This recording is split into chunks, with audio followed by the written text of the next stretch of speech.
Halo, saya Junara Bracisoma, biasa dipanggil Jonara. Saya berasal dari Universitas Palangkaraya, program studi pendidikan biologi.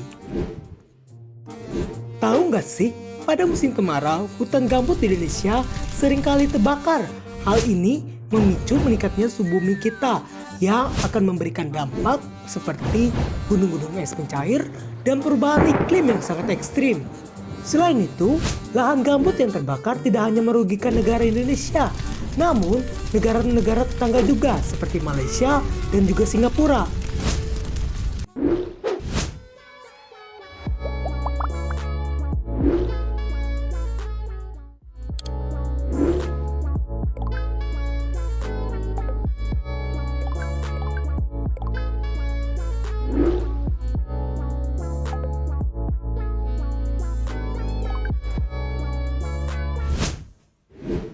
Singkatnya, lahan gambut adalah lahan basah yang menyimpan banyak karbon karena terbentuk dari tumbuhan-tumbuhan yang tidak terurai dengan sempurna. Karbon-karbon yang dihasilkan dari lahan gambut akan berguna sebagai energi cadangan di masa depan. Namun, perlu diperhatikan bahwa energi ini perlu dikelola. Lalu, apa yang membuat lahan gambut bisa terbakar? Ada dua faktor yang menyebabkan lahan gambut bisa terbakar, yaitu alam dan manusia. Umumnya, lahan gambut sulit dibakar karena mengandung kandungan air yang sangat tinggi. Namun, ketika musim kemarau, suhu yang tinggi dapat menyebabkan kekeringan. Hal ini membuat gesekan antar kayu menjadi percikan api. Kemudian, pada faktor manusia, lahan gambut seringkali dibakar untuk membuka lahan baru. Hal ini membuat lahan gambut yang semulanya menghasilkan karbon berubah menjadi menghasilkan karbon dioksida. Karbon dioksida yang dihasilkan oleh lahan gambut yang terbakar akan membuat suhu bumi kita meningkat. Hal ini dapat menyebabkan perubahan cuaca yang sangat ekstrim. Masyarakat juga dihimbau untuk menggunakan masker ketika di luar ruangan. Hal ini untuk mencegah masyarakat terkena ispa yang disebabkan oleh asap terbakarnya hutan gambut. Selain itu, semua penerbangan di wilayah yang terkena asap terbakarnya hutan gambut akan diberhentikan sementara. Hal ini untuk mencegah bermacam-macam hal-hal yang tidak diinginkan.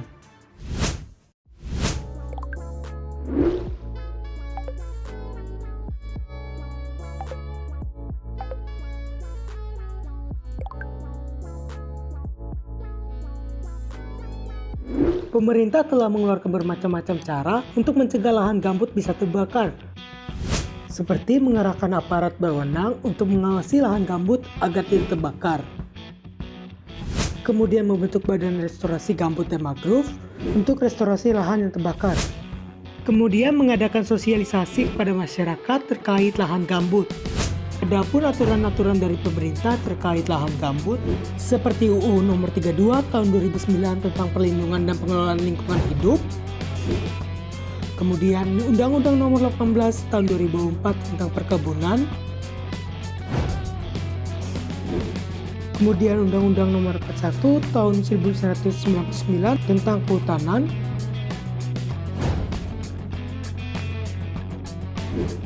dan Peraturan Pemerintahan Nomor 4 Tahun 2001 tentang pengendalian kebakaran hutan dan lahan. Adapun langkah-langkah yang diperlukan untuk merestorasi lahan gambut yang terbakar, seperti memetakan lahan gambut, menentukan jenis, pelaku, waktu, dan restorasi yang diperlukan. Kemudian rewetting atau pembasahan lahan gambut, revegetasi atau menanam di wilayah gambut, dan yang terakhir revitalisasi atau mendorong ekonomi masyarakat lokal. Nah, dengan demikian kita mengetahui apa saja penyebab dari lahan gambut bisa terbakar, yaitu disebabkan oleh manusia dan juga faktor alam itu sendiri. Pemerintah telah mengeluarkan bermacam-macam aturan untuk mencegah lahan gambut bisa terbakar, serta pemerintah juga telah membentuk suatu tim khusus yaitu Badan Restorasi Gambut dan Mangrove yang berguna untuk merestorasi lahan gambut yang telah terbakar. Kolaborasi antara masyarakat lokal dengan pemerintah dapat dilakukan di restorasi lahan gambut yaitu rewetting, revegetasi, dan revitalisasi. Dengan demikian, usailah sudah pertemuan kita pada kali ini. Saya Junara Bracisoma selaku pembuat video animasi, berharap video ini dapat berguna untuk pengetahuan Anda di masa yang akan datang. Saya Junara Bracisoma pamit undur diri dan sayonara.